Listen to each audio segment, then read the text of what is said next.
Ekua Holmes was born in Roxbury, Massachusetts in 1955. She is a graduate of the Massachusetts College of Art and Design. Holmes is a painter and collage artist who uses vibrant color and skillful composition to infuse her work with energy. She is known for her collages that depict urban life. As a child, she found inspiration at the Museum of Fine Arts Boston, a place where she grew up down the street from in Roxbury. Holmes began her career in 1980 as a graphic designer. She went on to become an art director for the Department of Public Welfare and an independent curator. In 1992, Holmes launched EJ Designs, a design studio specializing in graphic design concepts for Boston's nonprofit community. Holmes is also founder and curator for Epiphany, Excerpts from the Lives of Black Women Artists, an annual group exhibition.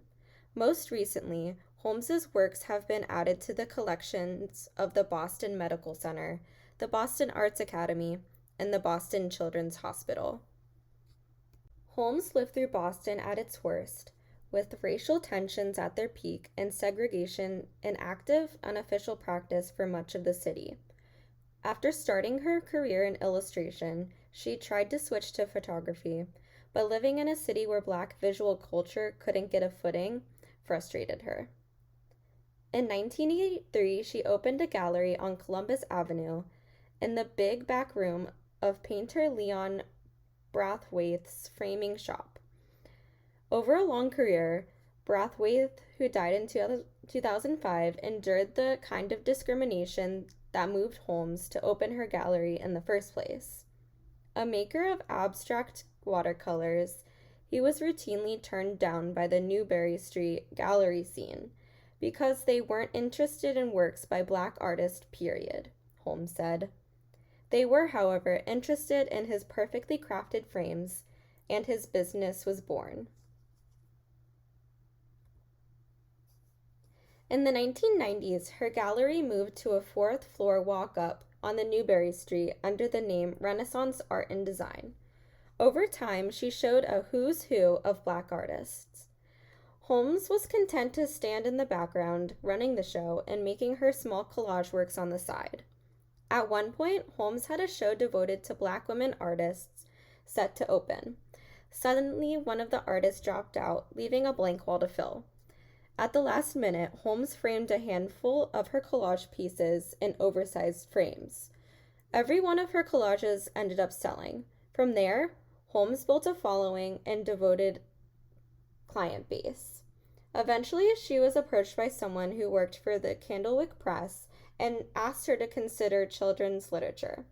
Her first project was an illustrated biography of the great civil rights activist Fannie Lou Hamer, who Holmes long admired. The book, called Voice of Freedom by Carol Boston Weatherford, won a Caldecott honor in 2016. Most of her collages capture moments she experienced walking through her community, like a father and his son at a bus stop, an elegant older woman she saw once at a seafood shop and felt compelled to photograph. This piece, titled Golden, depicts an image of a little girl jumping rope by herself, joyous and unencumbered by life's tragedy. Holmes layered the canvas and gives it meaning. A yellow brick road leading to the future. In that child, she sees herself, who she was before losing her father and grandmother the same year at a very young age.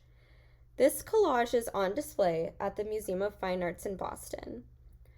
On how she creates her works, Holmes said, "Some of it is found papers, and by that I mean things like newspapers, magazines, old stamps, and different things. And some of it is made papers, which means I create the patterns myself," Holmes said. "And I like to work in a quilt-like process where I'm layering things and fitting things together like a puzzle to tell the story." For Holmes, sunflowers have become a symbol of her neighborhood and community. Starting in May 2021, they could be found on the east lawn of the Museum of Fine Arts Boston in preparation for her show, Paper Stories, Layered Dreams, The Art of Ekua Holmes, the first survey of her acclaimed work as an illustrator of children's books. Holmes stated that the sunflower are the most human flower because they will adjust themselves if more are planted in the same spot so that each flower gets what it needs. The sunflower is also a symbol of strength in the neighborhood Holmes grew up in because of the Roxbury Sunflower Project. They are a vibrant reminder of the strength of a community ignored by the city's cultural elite. The sunflowers at the museum are joined by Elizabeth James Perry's Raven Reshapes Boston, a native corn garden, to create a garden for Boston to bring new life to a garden historically rooted in European sensibilities. As Holmes stated, "I have always lived half a mile from here. Museums have always tended to leapfrog someone right in their environment." The works on view in her exhibition include original illustrations from Holmes's published book projects, which include Voice of Freedom, Fannie Lou Hamer's Spirit of the Civil Rights Movement from 2015 by Carol Boston Weatherford, Out of Wonder, Poems Celebrating Poets from 2017 by Kwame Alexander, and Black is a Rainbow Color 2020 by Angela Joy. The exhibition also featured a selection of Holmes' luminous illustrations for the recently released book Saving American Beach from 2021 by Heidi Tylene King, which tells the story of the Florida-born singer and environmentalist Mavini Betcht, whose tireless activism saved a historic Black-owned beach from being swallowed by development interests.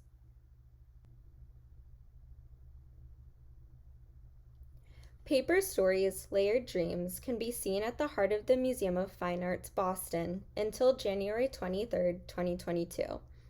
Organized by Megan Melvin, the MFA's Curator of Design, the exhibition presents about 40 works created over the past decade by Holmes.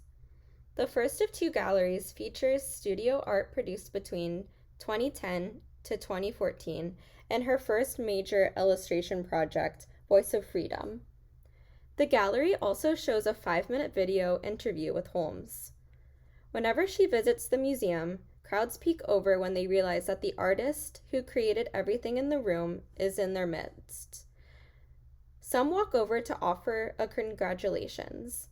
Others, like Carolyn Major, pictured with Holmes, couldn't help but give her a hug.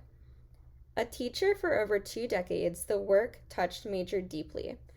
Ekua's artistry just provoked such a feeling of purpose, profound intellect, and just grassroots memories of growing up in this area of Boston, Major said, and the need for people to come together and recognize the commonality of all people working towards the good of all.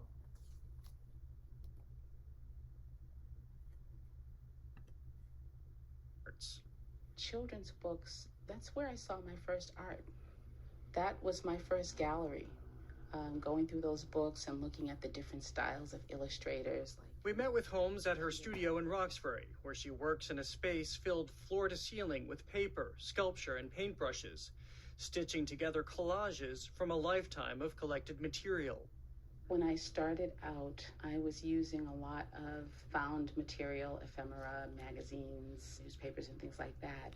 As I've moved on, I'm doing more of making my own papers and building collages from that.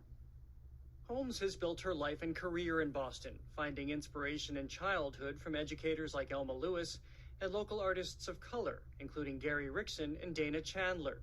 Their large-scale murals throughout her neighborhood spurred a young, impressionable Holmes to delve into art as a teenager.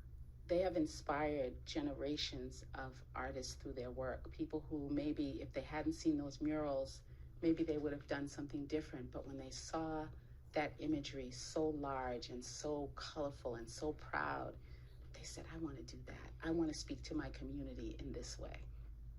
Her collages often begin with a photograph, one she's taken herself or found, and they are often deeply personal.